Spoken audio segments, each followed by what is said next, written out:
third Peter. Peter and his unwelcome enemy, macular degeneration. And thank you very much, Helen, for your kind introduction. And certainly it's a great pleasure for me to think of you in the archives there, working away, producing the book that's going to be such a help to everyone.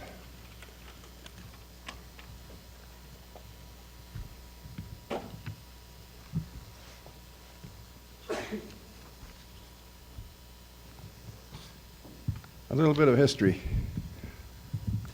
After the centennial celebrations were over, the captains and the kings depart, the tumult and the shouting dies, and there was no one left to chronicle what had happened. There was no interest in chronicling what had happened. The senior staff of the commission left in advance and took other jobs, and it was just a rump left to clean things up. One of the jobs was, what are we going to do with all the paper that was generated, all the reports, the miles and miles of stuff that accumulated while we were doing the work? And I said, let's send it to the National Archives. Someday in the future, somebody will want to plan something like this again, and let's see that they've got that resource.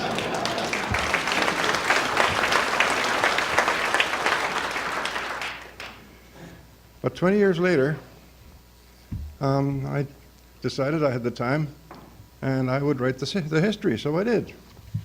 And here it is, the anniversary compulsion, in hard copy.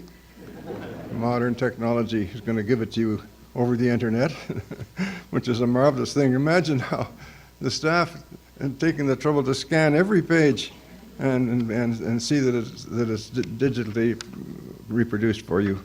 That's wonderful. So, the anniversary compulsion. Carolyn Quinn, now that's something I must say. When I went to the archives, at first myself, I had to review the material to see that I had accuracy in what I was reporting, especially a lot of the statistical stuff. And when I was down in the archives roaming around, I literally bumped into a young lady who introduced herself as Carolyn Quinn. And who was she? She was working for the government of Australia, preparing some work for them about what we did in Canada, because they were having an anniversary upcoming. And the people upstairs at the registration desk said that we, Carol and myself, were the only people in 20 years to visit the archives. And we visited it on the same day.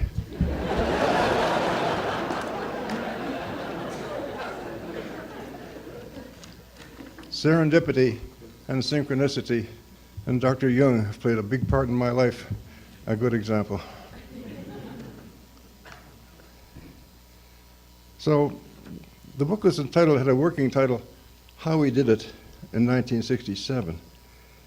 And say, we gave it to the editor, the publisher, Dundurn Press, had an editor. Gore Vidal talks about a crazed editor getting a hold of his material. Well, I had a crazed editor. She took a hold of my material, turned it upside down, shredded it, and handed it back to me. I didn't even recognize it. And so I had to go to work and rewrite it. She said, Mr. Akroyd, you got this all wrong. I said, what do you mean?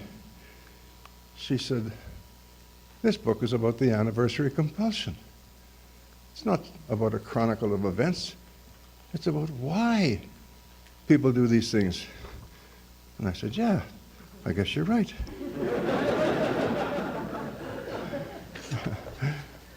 So it's really, at the time, nobody was asking why when we were planning. Nobody.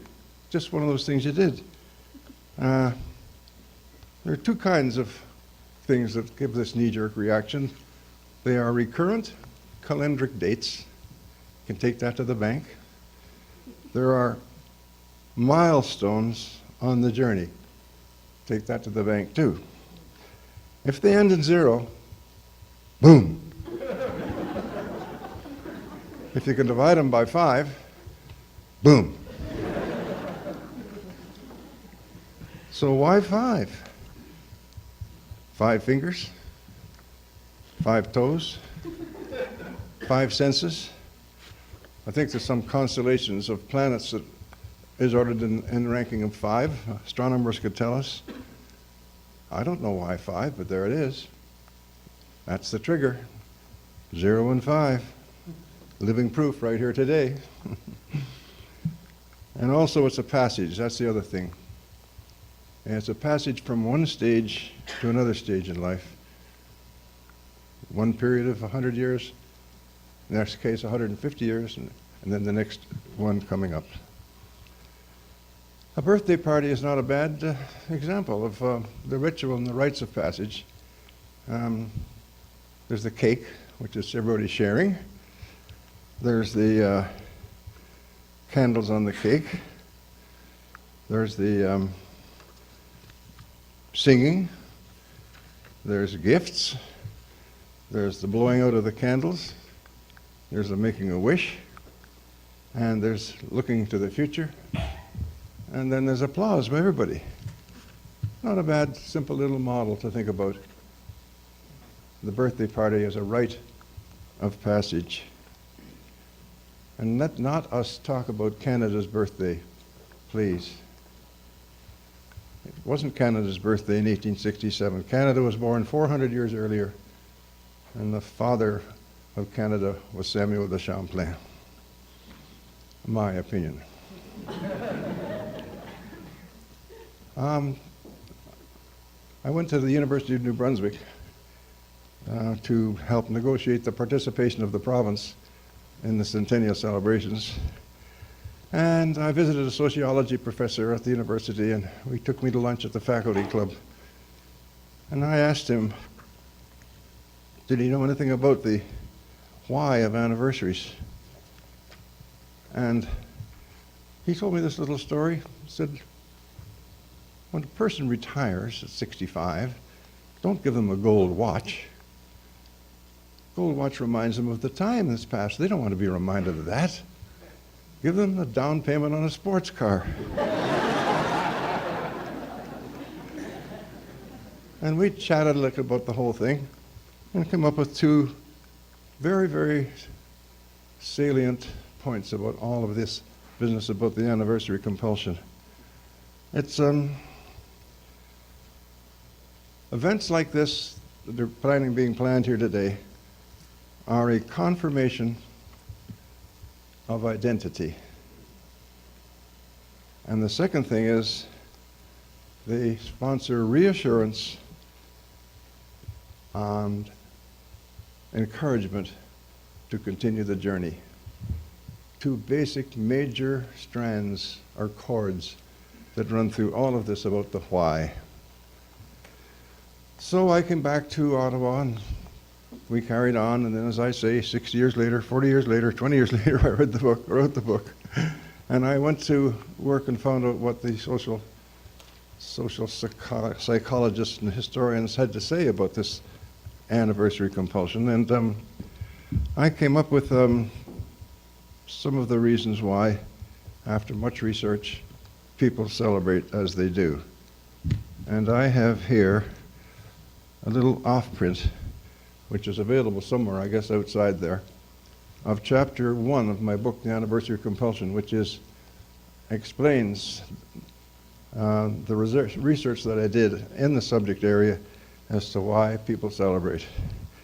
And it has at the end, I came up with what I call the anniversary axiomatique, 10 precepts to assist in understanding and planning a centennial celebration or an anniversary of the nature that we're discussing here today.